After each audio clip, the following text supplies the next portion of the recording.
The first reports came from the fishing boats. Not monsters, not attacks, just lights. Strange lights moving across the ocean west of Australia. At first, people assumed they were cargo ships. Then they noticed something impossible. The lights were appearing where no ships should exist, far beyond normal shipping lanes, far beyond radar range, far beyond reason. Then the gate appeared. It opened 30 kilometers off the coast, a massive tear hanging above the sea itself. Black, silent, motionless. The government designated it as an A-rank anomaly and immediately established a naval exclusion zone. Nobody was allowed near it for 3 days. Then the disappearances began. A patrol vessel vanished while monitoring the gate. A reconnaissance drone entered and never returned. A team of 6 hunters volunteered to investigate. None came back. That was when the Hunters Association called for specialists. That was when Jonathan Wall and Rebecca Markson received the assignment. The helicopter carried them over dark waters beneath a sky thick with storm clouds. Neither spoke much. They had worked together for almost 3 years. Long enough to understand each other's silences, Rebecca sat near the open door, auburn hair tied back, her mage robes hidden beneath modern tactical gear. Arcane symbols glowed faintly across her gloves. Jonathan sat opposite her. A long sword rested across his knees. Its black blade reflected the flashing warning lights of the helicopter. "Still think it's a gate?" Rebecca asked. Jonathan glanced toward the ocean.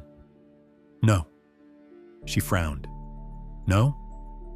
Every gate I've entered felt alive." He looked toward the distant darkness ahead. "This feels like something waiting." Neither liked that answer. The gate came into view minutes later. Even from a distance, it looked wrong. A jagged wound suspended above the sea. The water beneath it was perfectly still. No waves, no wind, nothing. The helicopter pilot refused to get closer. Jonathan couldn't blame him. The gate felt enormous, ancient, hungry. Rebecca swallowed. "You feel that?" Jonathan nodded.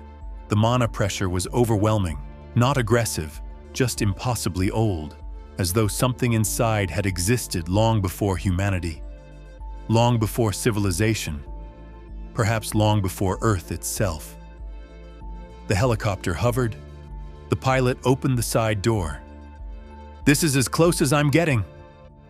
Jonathan stood. Rebecca followed.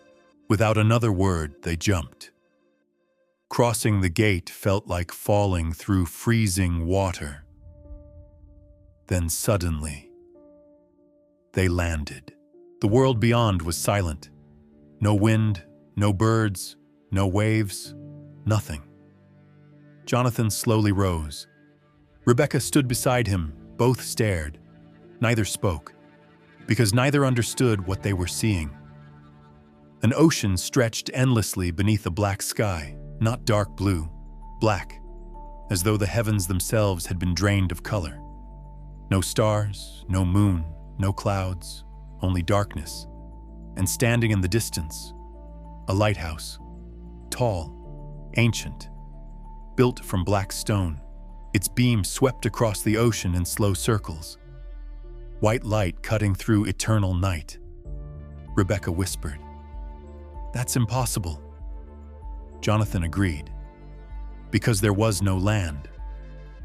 The lighthouse stood alone upon a rocky island surrounded by endless sea. The only thing in existence, a narrow stone bridge connected their position to the island. The ocean beneath it unnerved Jonathan. The water never moved. It resembled liquid glass. Rebecca stared down, then immediately looked away. "What?" Jonathan asked. Her face had turned pale. "I thought I saw something." "What?" She hesitated, then shook her head. "Probably nothing," Neither believed that. They crossed the bridge.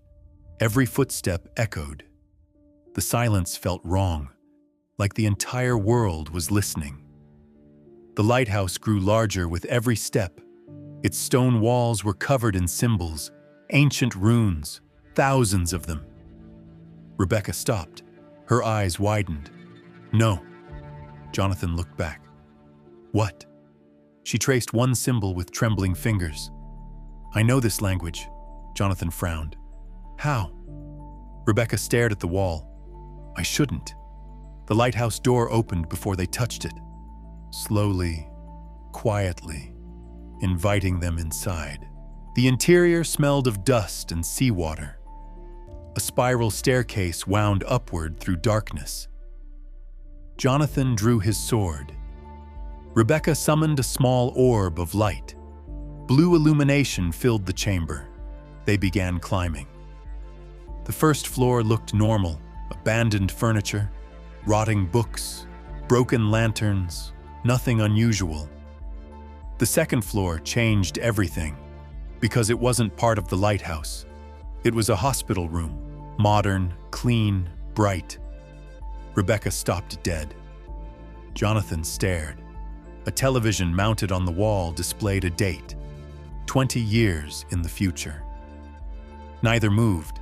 The room appeared occupied. A patient slept beneath blankets. Machines quietly beeped beside them. Rebecca whispered, "This isn't possible." Then the patient opened their eyes and looked directly at them. Jonathan slammed the door shut. Both stood breathing heavily. What was that? Rebecca shook her head. I don't know. For the first time in years, genuine fear entered her voice. The third floor contained an old wooden house. The fourth floor showed a city street. The fifth floor displayed an enormous battlefield. Each room belonged somewhere else, somewhere different, someone different. Past, present, future. Entire realities stacked within the lighthouse, as though it connected every place and every moment. Jonathan increasingly felt they shouldn't be there. Humans weren't meant to see this. Then they reached the top, the lantern chamber, the source of the light. The beam rotated slowly overhead. Its brilliance hurt their eyes. Rebecca stared upward. Her expression slowly changed. Fear became confusion. Confusion became horror. No. Jonathan followed her gaze and finally understood. The light wasn't generated by machinery, or magic, or fire. It came from a massive crystal suspended above the chamber. A crystal containing countless souls, millions, perhaps billions.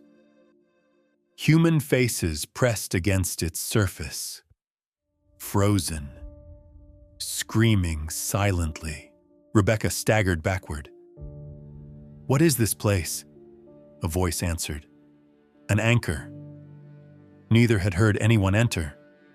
They turned. An old man stood beside the staircase. Weathered coat, gray beard, eyes filled with exhaustion. Jonathan raised his sword. The old man ignored it. I wondered when hunters would arrive. Rebecca swallowed. Who are you? The old man looked toward the crystal. I keep the light burning. Jonathan didn't lower his weapon. What is this place? The old man sighed. A prison. The answer chilled them. Whose prison? The old man's gaze shifted toward the black ocean beyond the windows. His expression darkened. The thing beneath it. For the first time since entering, the ocean moved. A ripple spread across the water. Then another. Then another. Rebecca felt her blood run cold. Something enormous was awakening. The old man spoke quietly. Before humanity existed, there were beings that traveled between worlds. Jonathan listened carefully. They consumed realities. The ocean continued moving. The ripples became waves. The civilizations that came before you stopped them. Rebecca frowned. Came before us? The old man laughed sadly. You think humanity was the first? The lighthouse trembled. A deep sound echoed through the darkness. Not a roar, not a scream, something worse. A voice, ancient beyond comprehension, speaking from beneath the ocean. Jonathan stepped toward the window and saw it. A shape, far below the surface, larger than cities, larger than mountains. An eye slowly opening in the darkness, watching the lighthouse, watching them. Rebecca nearly collapsed. Her magical senses were overwhelmed. The creature's presence felt infinite, like standing before a god or a nightmare. The light keeps it asleep, the old man said. But the prison is failing. The lighthouse shook again. Cracks appeared across the crystal, tiny at first, then spreading. Jonathan's grip tightened. What happens if it breaks? The old man looked directly at him. It wakes. Silence followed. No one needed further explanation. The creature's eye focused on the lighthouse, on Jonathan, on Rebecca. Something inhuman brushed against their minds. Curiosity, hunger, recognition, as though it remembered a time before mankind existed. The crystal cracked again. A shard fell. The beam flickered. The ocean erupted. Massive waves rose toward the island. The thing beneath the water began ascending. Rebecca reacted first. I can reinforce it. The old man laughed. No mage can sustain this prison. Then what do we do? The old man looked at Jonathan, then Rebecca, then the failing crystal. We buy time. For the next hour they fought. Not monsters, not armies, reality itself. Rebecca poured every ounce of mana into stabilizing the crystal. Jonathan defended her as shadows emerged from cracks in existence. Creatures formed from darkness, fragments of the imprisoned god's dreams. Each kill brought more. Each minute brought larger cracks. Eventually, Rebecca collapsed. Mana exhausted, Jonathan could barely stand. The lighthouse continued breaking. The old man quietly nodded, as though he had expected this. The gate will reopen soon. Rebecca looked up. What about you? The old man smiled, for the first time. A tired smile. I was never leaving. The creature beneath the ocean rose higher. Its eye filled the horizon. Jonathan helped Rebecca stand. Neither wanted to leave, but both understood. Some battles couldn't be won, only delayed. The old man returned to the crystal, placed a hand upon it, and began to glow. His body dissolved into light. The crystal slowly repaired itself. The beam brightened. The ocean calmed.